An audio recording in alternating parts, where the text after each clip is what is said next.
Hi, welcome back to my decorating series.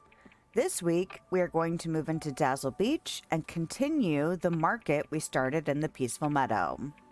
So, I did have a few more stalls that I needed to deal with, and when I was initially planning out the market space in the Peaceful Meadow, I knew that I wanted to kind of create the sense that the market continued on into Dazzle Beach. So I purposefully left stalls behind that I thought might fit better into the beach biome. And so the first thing, of course, I wanted to do was clear the space that I thought I was going to be using this week and decide on pathing. Now, I have looked at these pebble paths for a while. I can't remember which expansion they're from. I think they might be Eternity Isle now that I'm thinking about it. But I haven't used them because I've been really stingy with using up my resources and decided that now is the time. You know, we've saved up. The reason we've saved up is so that we can have the resources we need to craft the stuff we want to experiment with. So I decided to go with one of these more fancy pebble paths, and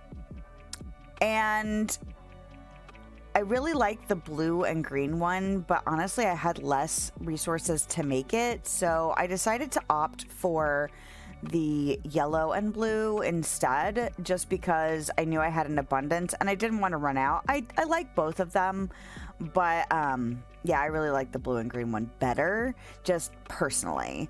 But I figured we'll probably have a chance to use that somewhere else in the future, and hopefully by then I will have some more resources to use to make more of it. But I actually ended up spreading out a little bit. I decided to cross the bridge. I thought I was just going to do that one little strip right at the base of the stairs from the meadow, but I decided it felt a little scrunched, and I wanted to bring a couple of houses into the mix. So I brought Maui's house, and it's a little tricky to get to in the water. You can put it far out, and you just can't access it, which I didn't really like. I was like, oh, I kind of want to stick it out in the water a little bit. But at the time I'm filming and doing this biome, we just got access to a new dock pack from an event that's occurring at the moment. It is summer of 2026. It's the Summer Sizzle event. So if you missed it or get into this game later, you can look for that to hopefully come back around in late summer. But I'm kind of hoping that by the time I finish up this biome, I will have access to more of the dock pieces, and maybe I could put Maui's house a little bit further out, because I just think it would look really cool kind of out in the ocean. The other house I wanted to incorporate was Moana's house, and part of the reason was because it looks like it goes on the beach, but also because her fish stand is here. Now, granted, when we get to the other worlds and we have more Moana's boats, her house can't go in every single world, but I think as far as the biomes that I would probably put her fishing boat stall in the other worlds, I feel like this biome in particular feels very much like the appropriate biome for her house. So, you know, we'll just pretend like she's just sailing to those other stalls in those other worlds and living here in the valley. So once I realized I wanted to spread out and realized, you know, just kind of the big elements that I wanted to incorporate for each of the stalls, I also did bring out a bunch of stalls that were available. They look a lot like the Aladdin stuff because I'm assuming that they were inspired by Aladdin stuff because they came from Eternity Isle.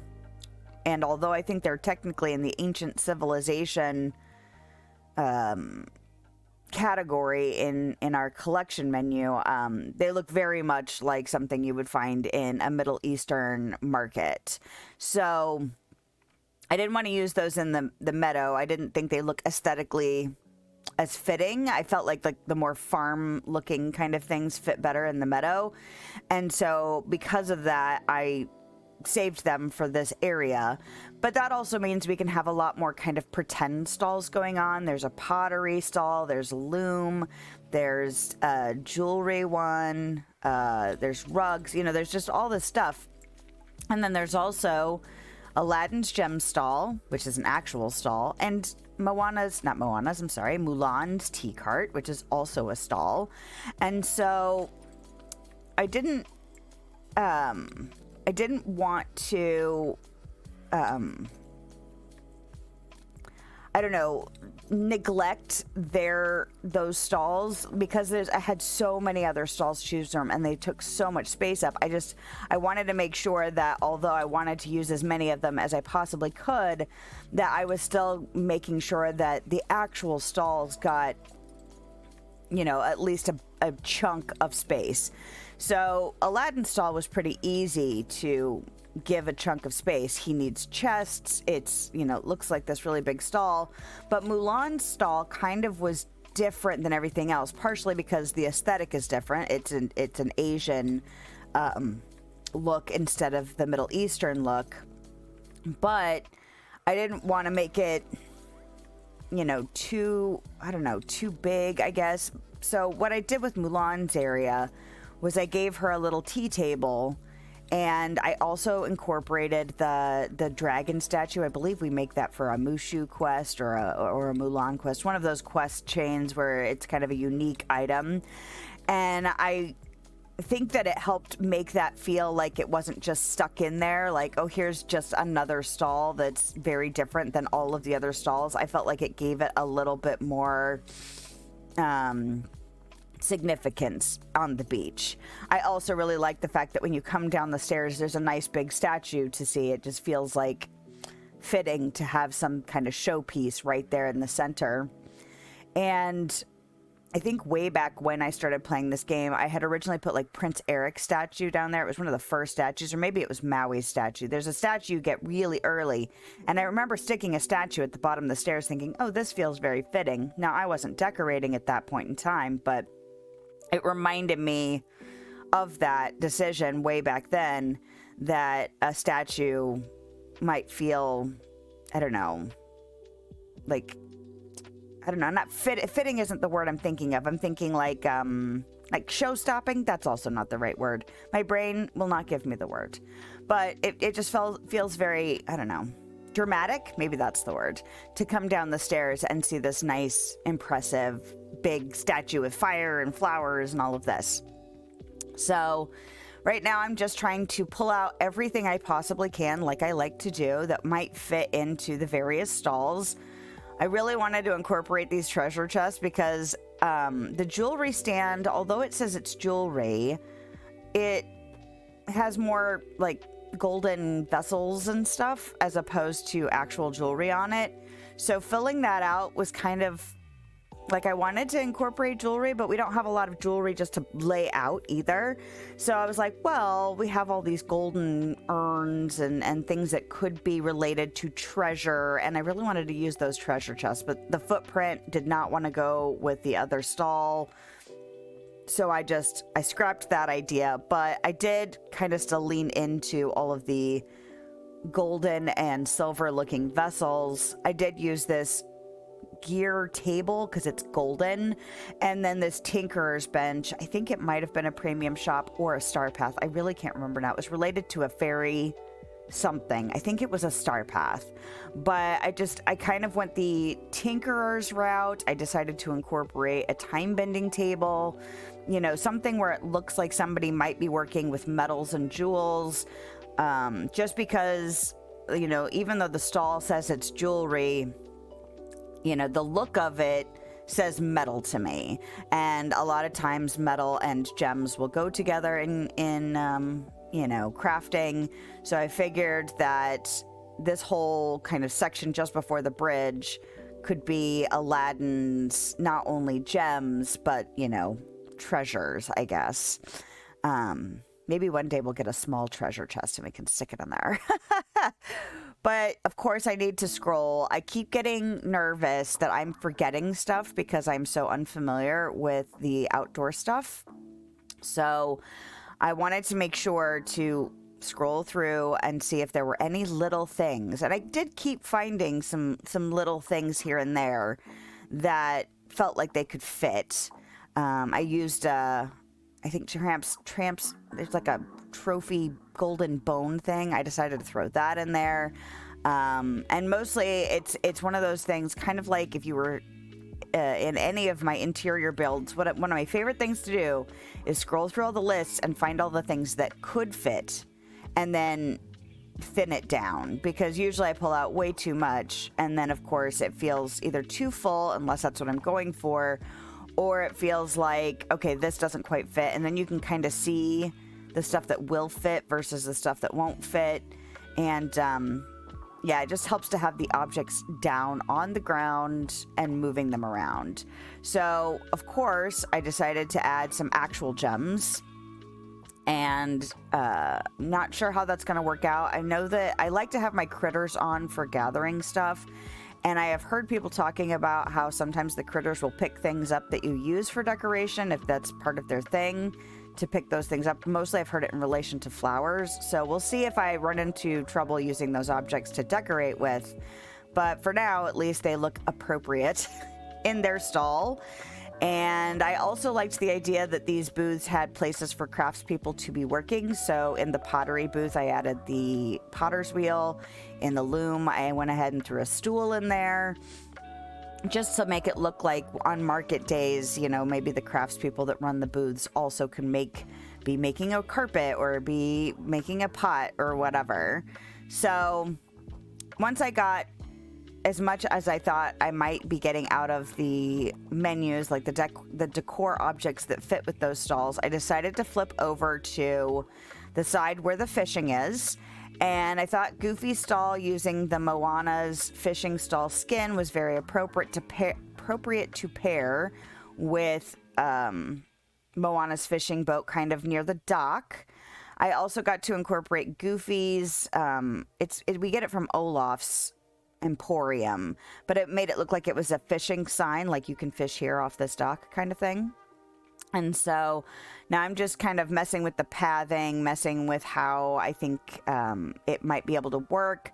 I reserve the right to change it because it's kind of a guess at this point. I feel like sometimes with when I'm doing pathing that's not as straightforward, that it's kind of a guessing game until everything gets put down. So I just do my best to kind of outline it and then go back and forth between putting other things down and then adjusting the fence, or fencing might work this way too.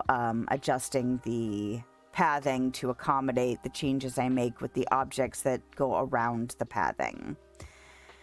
So now I'm starting to run into the problem that I had in the meadow, where I am struggling with some things. So I'm still trying to block out more obvious stuff.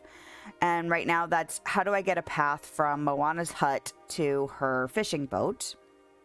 I still don't like the fact that the pathing won't butt up next to each other. I don't like the spacing in between. As you can see, I'm fussing with it again. I think I'm just going to have to get over it because that's not how this game works. But I started to mess around with a fence around her house and just trying to see if there's anything else I can do. But I decide to cut myself off here very soon because I think when I start to struggle, I need to stop.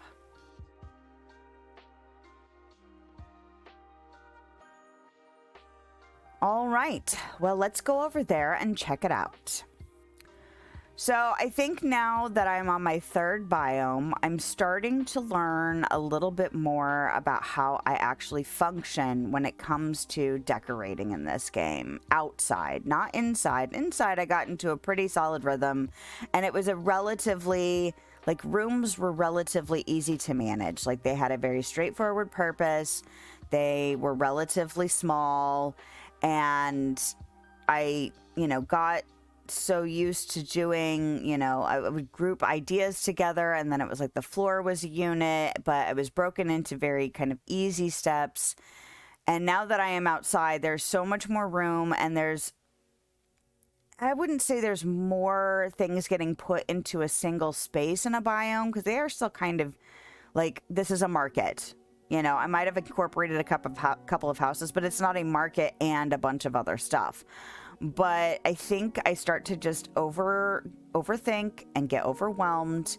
And when I start to feel that way, I need to just stop and say, okay, this is a moment you need to pause and come back to it. Either come back to the next section of the biome, or if you've done all of the different sections in the biome, then this is the time where you can start adding foliage and really finessing the details, because I start to get stumped and then I feel like I just need a really big gear shift. So although the market is laid out, I like the fact that it's laid out. I like the fact that I have, you know, Aladdin stall, Mulan stall, Moana's boat all set up.